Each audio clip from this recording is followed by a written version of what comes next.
Welcome back. A very good morning to all the Polarity students. BCom Computers, BCom General, BSc Statistics, BSc Electronics, BSc Physics, whatever groups are there in BSc, all the students very good morning. I hope that you all are happy. Stay home, stay safe. Let's come back to the topic. The topic is about floods. Subject. Which subject? Introduction to Indian economy. Okay, so today's topic is what?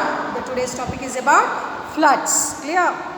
So let's learn what is the meaning of flood. Flood is a state of high water level along a river channel or the coast that leads to inundation of land which is not usually submerged. So what is telling here is river is flowing in its way. Because there is a disturbance in this river, that river is coming out from its place and moving on to the land. Same way, a channel, a river, a sea coast also. If there is any disturbance in the earth's depth of the ocean or the depth of the sea only, this water is going to a great high distance and coming on to the land. So they are disturbing the land. Who is disturbing the land? Water is disturbing the land because of the changes in the deep crust, the depth of this water source. Floods can flow, floods can form where there is no stream, as for example when abnormally heavy precipitation falls on the flat terrain at such a rate that the soil cannot absorb the water or water cannot run off as fast as it falls. So what is the second point he is telling about the meaning of the floods is, flood is not only which is coming out from the rivers as well as from the oceans or the seas, but also continuous heavy rain for 2-3 days or week or 4-5 days. So continuous falling of the rain, what is happening is, ground is not able to absorb all this water. So it is not able to absorb the water if the water is flowing in different ways and causing the disturbance to the human life. One more point, where is the place to absorb the water? We constructed roads, we constructed houses, we constructed everything. There is no place at earth only. Land is not available. Everything is platformed. That is also one of the reasons why this water is flowing in different ways, storing at one place or coming into the houses and the apartments and causing the disturbance to this human life. Okay, distributional pattern of floods in India. Most of the floods affected areas in India are Ganga Basin, Brahmaputra Basin, Northwestern River Basin, Peninsular River Basin and coastal regions of Andhra Pradesh. You are able to see the areas which are picturized here. Ganga Basin in Brahmaputra comprising of Barak, Vista, Torsa, okay, next Sankosh, etc. areas. In North River Basins, it is Jhelum, Chenab, Ravi, Sadlaj, Beas, okay. I hope that in northern regions there is no effect of floods at all. Mostly in south only, that is Peninsular River Basin, Tapti, Narmada, Mahanadi, Baitarni, Godavari, Krishna, Penna and Godavari, Kaveri. When you go for the coastal regions of Andhra Pradesh, Tamil Nadu, Orissa and Kerala are the few places which are affected in India. Almost all the parts of the India are affected with the floods. I hope that highly South India is affected with the floods. Next, you can see the picture here. You can see the India map here where the flood regions are there. Red areas, the area which is red in color, you are able to see in the north part as well as till Assam you are able to see, and the red part of the coastal areas you are able to see, and some parts of Gujarat also you are able to see, and in middle of the country also you are able to see. These all parts are affected by floods in Indian map. Okay, causes of floods, if you come for the causes of floods, major causes. Heavy siltation of the river beds reduces the water and the capacity of the river streams.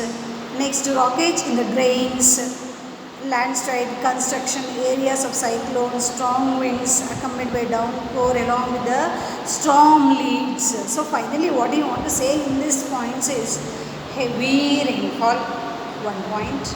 Okay, river beds are disturbed, 1 one more point, blockage of drains. Completely there is blocking up of this draining system. Landslides blocking the flow of the stream. If the water is saved in a particular pond or etc. means after a heavy rain it comes out. That is also coming in the form of flood to the particular areas. Landslides are breaking away also. Prawn areas, they already know that these particular areas there is a chance of the cyclone. So that areas also comes under here. Impact of built and natural environments. So here we are able to see some areas, something is cut down here, okay. Washed away due to the impact of water under high streams. The houses are commonly destroyed. First thing, flood and what is the meaning of the flood? What is going to come into the houses? Okay, our house is going to be disturbed. Our areas are going to washed away.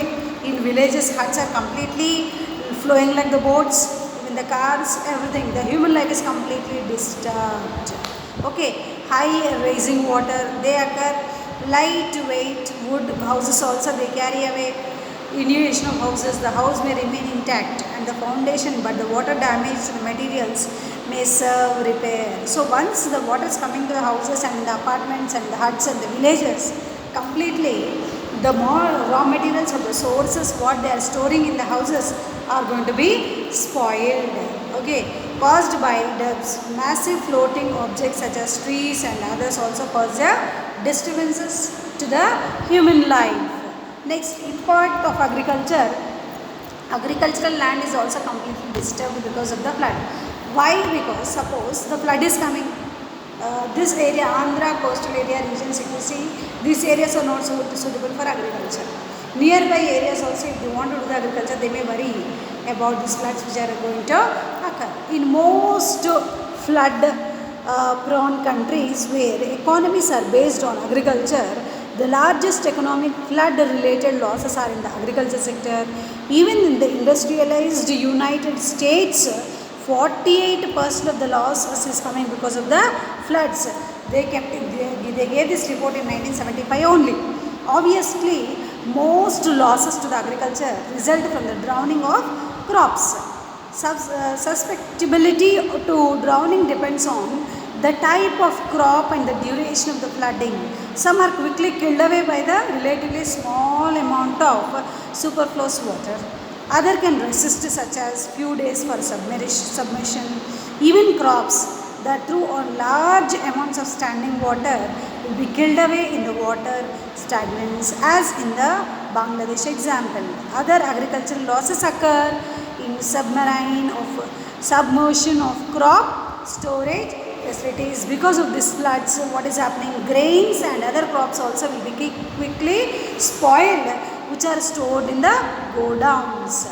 And additional native impact on the agricultural sectors in the erosion of topsoil, the floods here, the impact is indeed long term, resulting in the reduced productivity of the land and possibility eventually abandonment. Floods, however, is not bad for some agricultural areas. Flooding is a situation where some areas, these lands depend upon the periodic silt deposits, also are one of the reasons for causing of the floods here. Impact of the development, when you see, widespread floods can have a significant effect on the long-term economic growth of the affected region. Indirect and secondary effect on the local and the national economy may include reduction in family income, decline in the production of the business and industrial enterprises, inflation, unemployment, increase in income disparities and decline in the national income. What is telling the first point in the development? What are the disadvantages of flood? Because of flood, what is happening? One small flood is disturbing the complete development of the country. First, income decreases, goods spoiled, okay, many companies washed away, many houses has been washed away, many industries are disturbed because of this, unemployment is coming, because of the income levels are decreasing, what is happening? Inflation also may occur, decrease in the national income is going to cause, which is going to affect the human beings for a long period. In addition, relief and reconstruction efforts often compete with development programs for available funds. In countries where flooding occurs frequently, floods can create an enormous financial burden. In addition, relief and reconstruction efforts often compete with development programs for available funds. In countries where floods occur frequently, floods can create an enormous financial burden. The loss of the crops and the need to find alternate sources of the income have often caused small-scale migration of farmers and skilled workers from rural areas to cities. So because floods are continuously coming, this rural population who are disturbed are moving to the urban areas. Migration of the population is taking place. Agriculture is declining. Once established in a city, few returns to their income or farms. So once the people are moving from their rural areas or the villages to the cities, they never move back to the rural areas. So agriculture farms are decreasing. Small marginal farms usually cannot serve economically following a major flood. Farmers are often forced to sell their land because they cannot afford to rehabilitate it. They may result in a substantial increase in the number of people migrating to urban areas and thus a related housing storage. So what is happening is people, they are living in the rural areas and they cannot forego the problems and they cannot accept the problems always. They are selling the land and moving to the cities. So development is decreasing. Flood control. How can we control these floods? Flood control aims to reduce flood damage. This can be done by decreasing the amount of runoff with the help of reforestation, protection of vegetation, clearing of debris from streams and other water holding areas, conservation of ponds and lakes, protecting water, protecting lakes, ponds, rivers, construction of check dams. You are not disturbing the forest. Grow many number of plants. Don't disturb the atmosphere. If you are disturbing the atmosphere, floods are going to attack the human beings. Flood management. In India, systematic planning for the flood management commenced with 5-year plans, particularly with the launching of National Program of Flood Management in 1954. Flood management in the 5-year plan they planned. In which year they planned? Maybe first 5-year plan, that is in 1954. During the last 48 years, different methods of flood protection structure as well as non-structural have been adopted in different states depending upon the nature of the problem and local conditions. So there is a flood management act has been started in India in second 5-year plan, in the first 5-year plan only in 1954. Many ideas are given to develop to control this flood. Structural measures include, so two types of measures are there. One is structural measures, second one is non-structural measures. So what are structural measures? Structural measures includes storage, reservoirs. The water in the project or in a dam should be stored perfectly. Flood embankments, drainage channels, anti-erosion works, channel improvement works, dentation basins, etc. and non-structural measures like flood forecasting, flood planning zone, flood proofing, disaster means mentally they are preparing the people that these areas are the flood prone regions, you should take this type of cares, etc. Non-structural. Structural means what? You are clearing up all the pollution, means all the solid waste from the water, clearing the lakes, rivers, etc., storing the water, construction of the good dams, good check dams, okay, and the drainage system also is going to be cleaned. The flood management measures undertaken so far have provided reasonable degree of protection to an area of 15.81 million hectares throughout the country. So, flood management is protecting the country. 15.881 million hectares of the land has been protected because of this flood management. Clear? So I hope that you people enjoyed the class, you heard the class. Please concentrate on these topics. These topics are very boring. Don't feel like that. We are learning how to develop our economy. in which position is in India now.